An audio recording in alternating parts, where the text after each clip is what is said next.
Amist above it. Amist above it forsooth. Looketh at my face. Looketh at my face. Is this the bothered face that sees before thee? Art thou disrespecting the house of Cooper? Art thou calling my mother a pox-ridden wench? Art thou calling my father a goodly rotten apple? He ain't even a goodly rotten apple. But he ain't even a goodly rotten apple though. Faceth, bothered, looketh, my liege, my liege, my liege, my liege. Faceth, bothered, faceth, you'll take the high road and I'll take the low road. I ain't even bothered, I ain't even bothered. Look, face, bothered, bothered, face, bothered, I ain't even bothered. My liege, I'd be not bothered. Forsooth, I'd be not bothered. Face, bothered, I ain't even bothered. Face, bothered, Shakespeare's sonnets, I ain't even bothered. My mistress' eyes are nothing like the sun. Coral is far more red than her lips red. If snow be white, then white her breasts I don. If hair be wires, black wires grow on her head. I have seen roses damn as red and white, but no such roses see I in her cheeks. And instant perfume is their more delight than in the breath from that my mistress reeks. I love to hear her speak, yet well I know music have a far more pleasing sound. I grant I never saw a goddess go. My mistress when she walks trails on the ground. And yet be heaven I think my love is rare, as any she belies with force compare. Bite me, alien boy!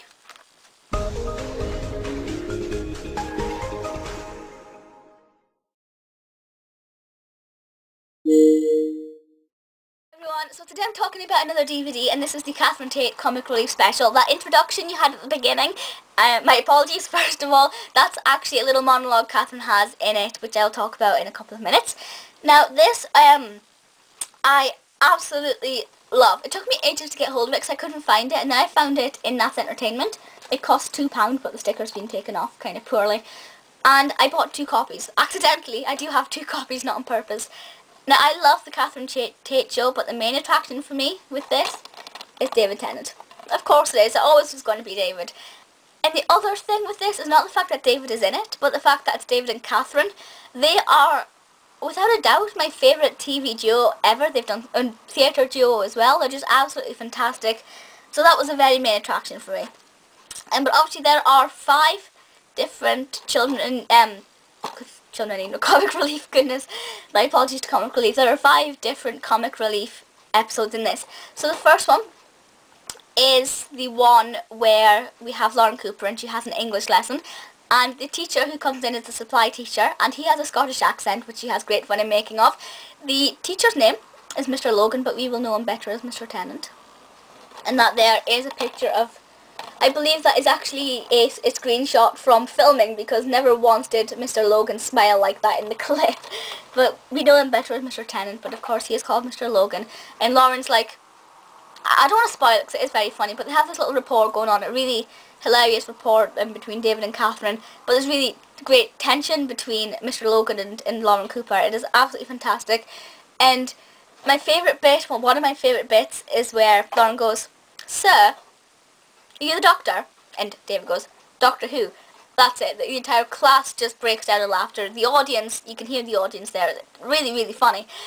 And it's just, it's really such a cheesy thing to say because it was so obvious that that was going to be said. But it worked. It really, really worked. And then, because I'm a huge Shakespeare fan, I love the involvement of Shakespeare in this. Not the person, obviously, but his sonnets, his work. And when Lauren started doing her little "Am I bothered" chant in the Shakespearean language, I was in heaven. I just thought that was the most ingenious thing ever. And obviously that's what I tried to incorporate at the beginning. It's a really poor version because I don't do comedy acting. I'm really rubbish at it. So for me to get that across just didn't work. But I thought I'd pop it in at the beginning anyway, just to let you listen to my really random attempt. And you can look at the picture of David at the beginning as well, because that's nice. Yeah. But I thought that was absolutely fantastic. And then when she had the sonnet at the end, it was just, oh, it was really beautiful, and it worked really, really, really well. And then, the best bit, because I'm a massive admirer, worshipper, whatever, of Billie Piper, is when Mr. Logan turned Lauren, I keep going to call her Donna, because it just happens, not Donna, Lauren, when he goes to turn Lauren into the 5-inch rose figure from Series 2, wow, I was in absolute hysterics. Honestly, I don't think this clip would have been that well understood if you're not a fan of Doctor Who. Well, you'd understand the whole Shakespeare monologue bit, that would have been really funny, but the Doctor Who references I think would have been quite hard to get if you didn't understand it. But I thought it was the most perfect thing in the world, and the very last words, with David with a little cheeky grin, he said, "A rose by any other name would smell as sweet," which is one of my favourite Shakespeare lines. I love it, and it's just perfect. So that was like 6 minutes long or something. Those 6 minutes were the best 6 minutes I've ever spent watching anything in my entire life. Perfect. The second one was with, I think the character is called Georgie, and she's a Geordie, and she's trying to raise money for a charity, but the person she works with donates a little bit of money, and then Lenny Henry comes in and wants to raise money for comic relief, and the person that Georgie works with donates heaps of money to Lenny Henry, and this really annoys her because she only got a few pounds, whereas Lenny Henry was given hundreds of pounds, or, you know, quite a lot of money. So she headbutts Lenny Henry. That's really random. It's not my favourite sketch. The sketch itself I didn't think was that good, but I liked the involvement in Lenny Henry. But Georgie as a character, I believe her name's Georgie, I hope it is, it's not one of my favourite characters anyway, so it's not really one that I was going to naturally enjoy beforehand, but it was okay. It's good. It was worth a watch. You don't skip past it. Give it a watch, but it's not the best. Number 3 is the Elaine one, where the woman who does all these different internet dating, or she dates a criminal, or she dates all these really inappropriate people. And in this one, she dates a man called Daniel Craig. There's nobody in this world famous called Daniel Craig, or at least that's Elaine's thought. You know, she's totally oblivious to the fact that the Daniel Craig she is dating is the Daniel Craig. I thought that was a really smart thing to do, because there's all this thing about how celebrities want to live normal lives, which I completely respect and understand.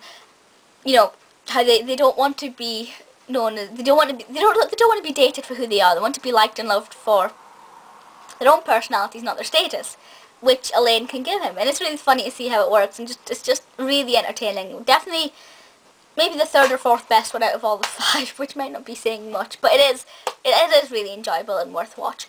Number 4, we have Lauren again. Lauren is my all-time favourite Catherine Tate character. I think she's brilliant. Number 4, she gets to do work experience at number 10. No, she goes to Downing Street to do work experience, and she gets to meet the Prime Minister. The Prime Minister at the time was Tony Blair. So that was really quite an exciting thing to have, first of all, to have the Prime Minister. And then you have the Prime Minister doing his "Am I bothered?" Now, he does say it properly. He doesn't go "Am I bothered?" He does actually say "Am I bothered?" He does actually enunciate a bit more than what Lauren would, which makes it all the more hilarious, which I think it works really, really well. And just the whole role reversal thing they have. In the bit at the very end when she opens the doors and she was like, "It was Ross Kemp." I really, really loved that bit. I thought that was absolutely fantastic. I just love Lauren's sketches in general. They never fail to amuse me, so that was really good. Then number 5 is the one you can see on the cover. Nan went along to Deal or No Deal. This sketch was a little bit longer. The exact length of it, goodness, 10 minutes. It was a little bit longer than the others, but it wasn't like a full episode of Deal or No Deal, thank goodness. I'm not a big fan of Deal or No Deal anymore. But in this one, Nan takes part. She gets to go and sit in the hot seat. She gets to have her box, and she has to do the whole picking the boxes. And what she basically does is says what the rest of us are thinking. I don't want to spoil it all because it is very, very funny. But for example, she will, do you know when they thank the independent adjudicator? She'll be like, you know, thank her for what? She just puts bits of sellotape on boxes, which I think was great. And when she's like, when they're applauding the people who reveal low numbers in the boxes, she's like, you know, why are you applauding them? All they did was lift the lid. She is literally she's saying what the rest of us are thinking, because this show is so bizarre. People get applauded for all the weirdest of most random pointless things, and how they say they've got a strategy. No, strategies don't work, it's down to luck. Anyway, that's beyond the point. I've talked about all this in my Deal or No Deal video. But she does it. It's absolutely fantastic, really funny, and all of her little catchphrases are in there too, which is why this is a 50, and I have to point this out. This is rated 50, as you can see there, because the language is quite strong. Especially because of Nan, more so than anything else, but it is absolutely beautiful. As I said, £2, $1.99 actually. Really great. One of my all-time favourite DVDs. There are more meaningful clips. The features and things are looking into how the money helps and where your money for comic relief goes to and things. Now, this was released, I think, in 2007. So it's a little bit older now, but it still applies. It's still absolutely breathtakingly beautiful, and oh, I just love watching it. I've watched it a few times. The David Tennant clip is the beginning of the first clip in it, which is great. But oh, I just love him. I really love him. It also says on the back, I just want to point this out, at least £3 from the sale of this DVD will go to help people living really tough lives here in the UK and in Africa. Considering the DVD now costs $1.99, that's not really going to happen.